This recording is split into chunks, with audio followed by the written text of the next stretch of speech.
Bonjour à tous. Aujourd'hui, je vais vous raconter une nouvelle histoire. Celle-ci s'appelle « La grève des lutins ». Une histoire écrite par Sarah Kallman et racontée par Céline Kallman.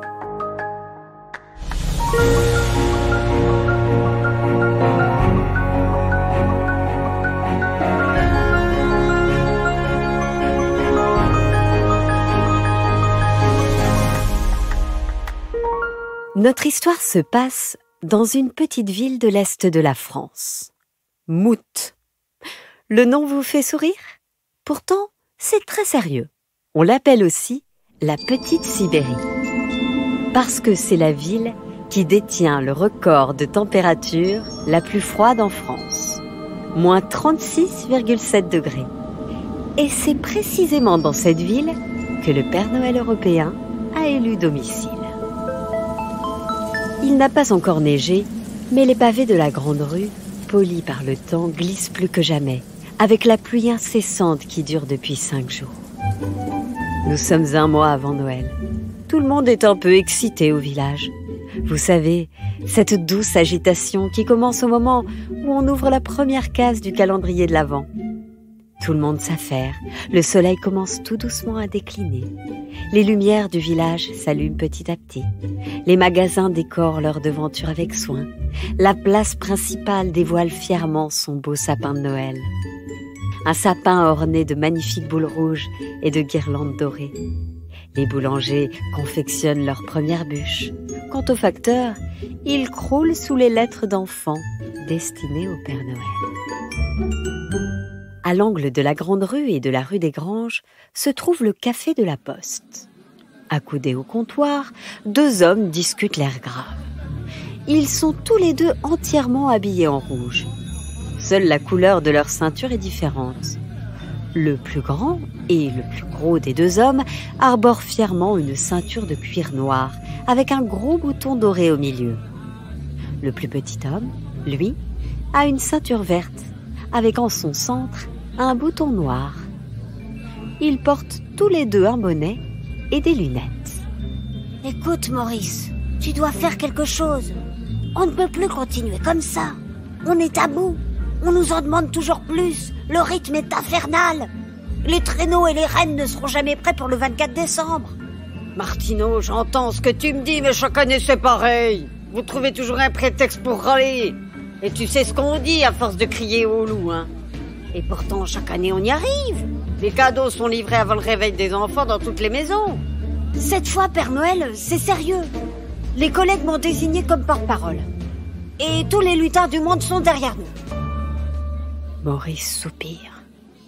Il retire son bonnet rouge à pompons blancs et ses petites lunettes en forme de lune. Il ouvre légèrement sa doudoune, comme s'il avait un coup de chaud. Et dit d'un air blasé: « Vas-y, Martineau, je t'écoute. Quelles sont vos revendications cette année ?» À ces paroles, les yeux du lutin s'illuminèrent. Il avait enfin l'attention du Père Noël. Il sortit de sa poche un immense parchemin qu'il déroula fièrement. Il s'éclaircit légèrement la voix et déclara: En raison d'une grève nationale interprofessionnelle, le trafic RATV, Rennes à toute vitesse, sera très fortement perturbé sur l'ensemble du réseau à partir du 10 décembre.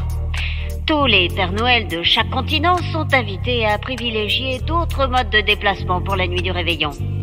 Pendant toute la durée de la grève, aucun renne ne sera ferré, brossé ni massé en vue de la grande tournée qui s'annonce particulièrement difficile cette année avec les intempéries.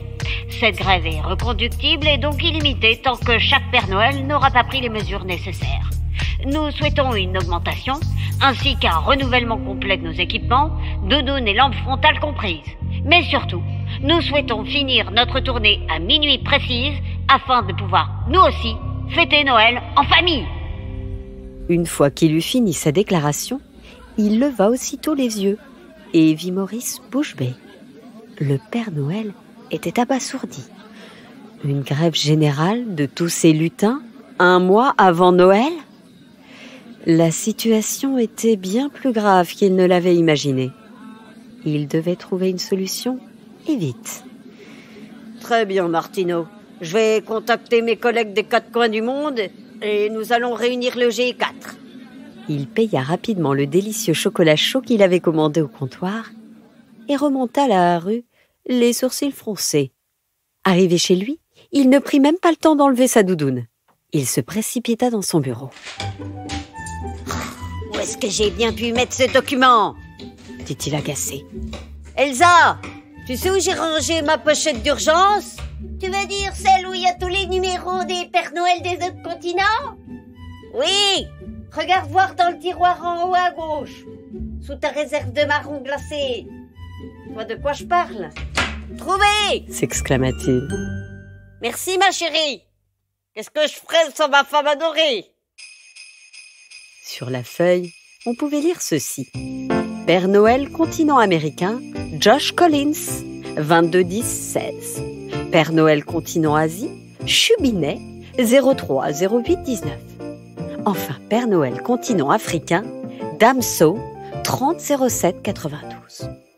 Ni une ni deux, Maurice saisit le téléphone et composa le premier numéro. Hello Maurice, ça fait longtemps, comment vas-tu? Que puis-je faire pour toi? Josh, je t'appelle pas pour te proposer une partie de curling, hein, mais parce que l'heure est grave. Hein. La RATV est en grève générale. On doit trouver une solution. Et puis on a meilleur temps de se dépêcher parce que...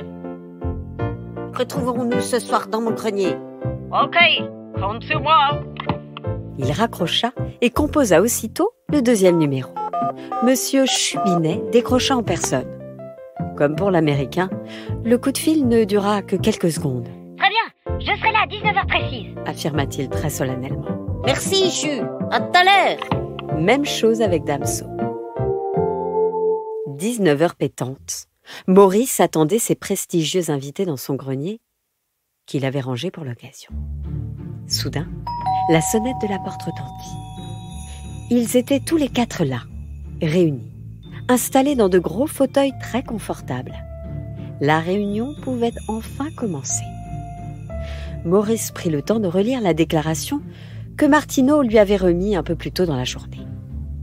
Les 3 Pères Noël invités n'en croyaient pas leurs oreilles. Maurice reprit. Chers collègues, vous l'avez compris, la situation est grave. Tous les rennes sont à l'arrêt. Tous les lutins techniciens de traîneau refusent de travailler depuis 2 jours maintenant. Et pour l'instant, le mouvement a démarré en France, hein, mais il est en train de gagner les compagnies du monde entier. Nous devons négocier avec les lutins et les rennes.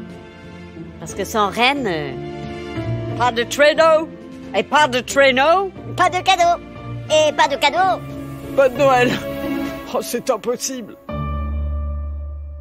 Après une brève discussion, ils tombèrent d'accord pour négocier avec les lutins. Les 4 Pères Noël décidèrent d'aller à leur rencontre.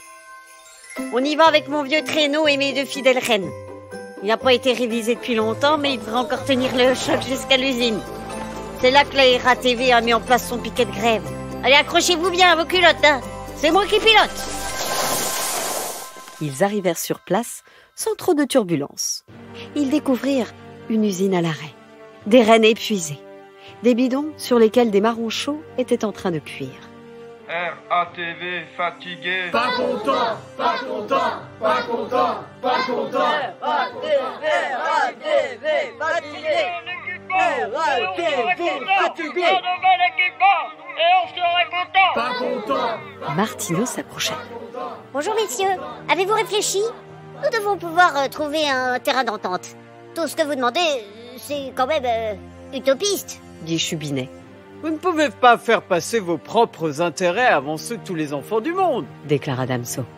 Noël sans cadeau, ce n'est plus vraiment Noël. Et sans vous, il n'y a pas de cadeau. Dit Josh Phillips. Nous exigeons de meilleures conditions de travail. Nous avons également le droit d'être auprès de nos familles le plus tôt possible pour fêter Noël, nous aussi. Parce que c'est notre projet. Parce que c'est notre projet. Déclama Martineau. Puis Maurice déclara. Le G4 s'est réuni. Nous avons longuement réfléchi et nous sommes d'accord pour remplacer toutes les doudounes de plus de 5 ans. Les lampes frontales vont être modernisées avec des lampes LED spéciales Noël et surtout, nous avons revu notre itinéraire sur chaque continent afin d'optimiser notre temps de livraison dans chaque maison. Nous nous engageons à vous laisser partir en vacances la nuit du 24 au 25 à partir de 3 heures du matin.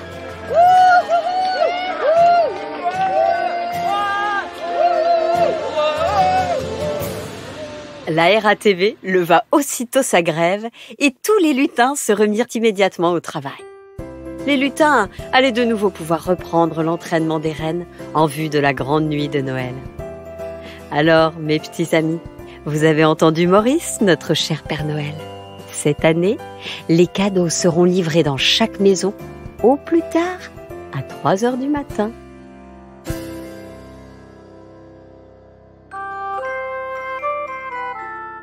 Voilà, c'était La Grève des lutins, une histoire écrite par Sarah Kallmann, réalisée par Alexandre Ferreira, produit par Benjamin Muller et racontée par Céline Kallmann.